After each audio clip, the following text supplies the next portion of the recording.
అమ్మాయి రాణి మాట. ఏమిటి నాన్న? ఒక్క 2000 మినహాయించి మిగతా బాకీలన్నీ ఈ నెలతో తీరిపోయినట్టేనమ్మా. ఏదో విధంగా వెంకటరాజు గారు అప్పు తీర్చేస్తే మనకి మర్యాద దక్కుతుంది, నీకు మనశ్శాంతి దొరుకుతుంది. ఏమండి, మీకు శుభవార్త. ఏమిటి ఆ శుభవార్త? నువ్వు ఫ్రిడ్జ్ కొంట మానేస్తావా? ఎందుకు మానేయాలి? టీవీ అప్పు ఇంకా తీరందే. దాని మాట అలా ఉంచండి. మన మూడో అమ్మాయి రుక్మణి చాప మీద కూర్చుంది. అంటే అది అదేనండి.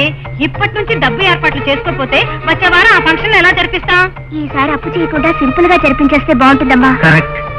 ఏంటి కరెక్ట్? నువ్వు వెళ్ళవే. బుర్రలేని సలహాను నువ్వును. 2 అమ్మాయిలకి ఘనంగా చేసి 3వ అమ్మాయికి డబ్బు మొహం చూసుకున్నామని నలుగురు అంటే ఈ తల తీసుకెళ్లి ఎక్కడ పెట్టుకోవాలండి?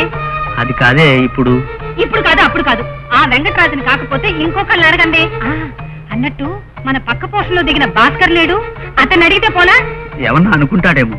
ఏమనుకుంటాడు? నెల వడ్డీ పరేస్తానని చెప్పండి. బస్సులో జాగ్రత్త, మెట్ల మీద నిలబడబాక, జనం తోసేస్తారు. నా డ్యూటీ అదే. వస్తా. నమస్కారం భాస్కర్ గారు. అదేమిటండి పెద్దవారు మీరు నాకు నమస్కారం పెట్టడం ఏమిటండి? నే పెద్దవాడిని ఏమిటండి, ఏళ్ళు రాగానే సరే. ఆ లెక్కన తాడి చెట్టు 90 ఏళ్ళు బతుకుతుంది. మీతో కాస్త పని పడింది, అలా మీ గదిలోకి వెళ్దామా? పర్వాలేదులేండి, చెప్పండి. అది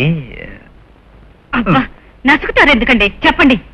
మరేం లేదండి, మా 3వ అమ్మాయి కూడా రజస్వల్ అయింది.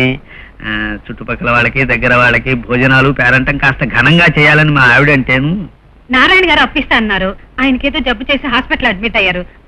ఈ పరిస్థితుల్లో మాకు అప్పెవరిస్తారా అని బాధపడుతుంటే దేవుళ్ళ మీరు కనిపించారు. మీకు ఎంత అప్పు కావాలి? 4,000. 4,000. చూడండి ధర్మారావు గారు, మీ ఆదాయం ఖర్చుల గురించి నాకు తెలుసు కాబట్టి చెప్తున్నాను. మీ అమ్మాయికి శుభకార్యం చేయడం అవసరమే, కానీ అదేదో ఘనకార్యంలాగా దానికోసం అప్పులు చేయడం, ఆ అప్పులు తీర్చలేక కనీసం వడ్డీ కూడా కట్టలేక ప్రతిరోజు నరకం అనుభవించడం మంచి పనేనా చెప్పండి? పోనీ మీకున్నది ఒక్క అమ్మాయి అయితే మీరు హై లెవెల్లో అప్పు చేసినా పర్వాలేదు, కానీ మీకు 4 కూతుళ్ళు. ఈ ఆడంబరాలు ఆర్భాటాలు ఎందుకు చెప్పండి? భలేవారండి. డబ్బు ఖర్చు అవుతుందని ఏ వేడుక చేసుకోపోతే నలుగురు ఏమనుకుంటారు? అదిగో అదే, మీరు ఒక్క విషయం మర్చిపోతున్నారు. మనం మధ్యతరగతి వాళ్ళం.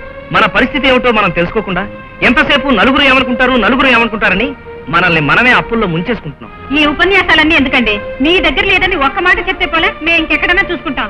రండి. ఇప్పుడు మీరు మెప్పు కోసం అప్పు చేసి పప్పు కూడా తినాలని చెప్పండి.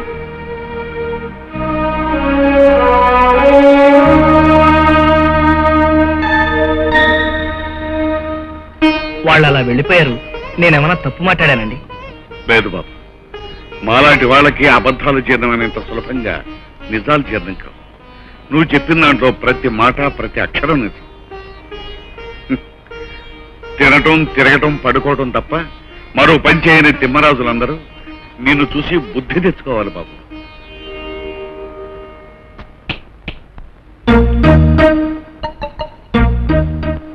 ఇప్పుడు మా మావయ్య చెప్పిన డైలాగులు నా గురించి అనుకుంటున్నావా? నేనెంతో కష్టపడి చాలా శ్రమించి పేగాటాడుతున్నాను. అది కూడా స్వయం ఉపాధి పథకం కింద వస్తుంది కాబట్టి నాకు వర్తించదు.